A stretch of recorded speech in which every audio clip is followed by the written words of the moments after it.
You might know this as Armenian pizza or Turkish pizza, but this is actually a lot older than pizza. Let's talk about the history of lahmacun. Now, in case you're not familiar, this is a flatbread with a ground spiced meat that goes centuries back. So flatbread itself has been around for over 9,000 years, ever since like the Neolithic era. So we're talking a really long time ago.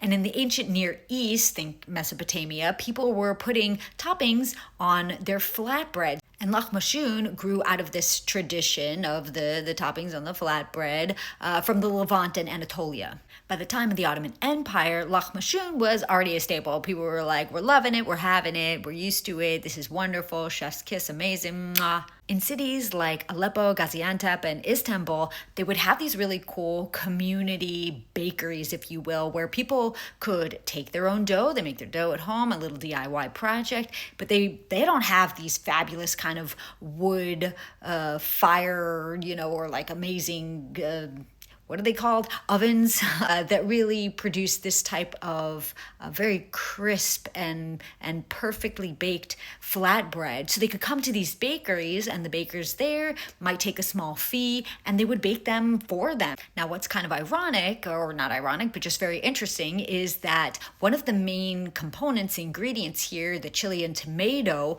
on this lahmacun, is not indigenous at all to the region and wasn't even available until after the 16th century from the Columbian Exchange. And I have an episode on the history of tomatoes where we talk all about that, so you can check that out on YouTube or available wherever you get your podcasts. In the 20th century, lahmacun traveled with the people from Syria, from Lebanon, from Armenia, and Turkey. And the people from these communities who were immigrating all over the world, more likely into these larger cities. We've got New York, Los Angeles, London, Toronto. And no joke, some people actually packed this into their suitcase. I can't tell you what the state of the lahmacun was after all of that travel, but it is flat already, so I guess you're not really smushing it. And some people actually, when they're eating it, they kind of roll it up into like a little scroll anyway, so maybe this is actually the perfect kind of food to now I don't know, there is meat, so it could spoil.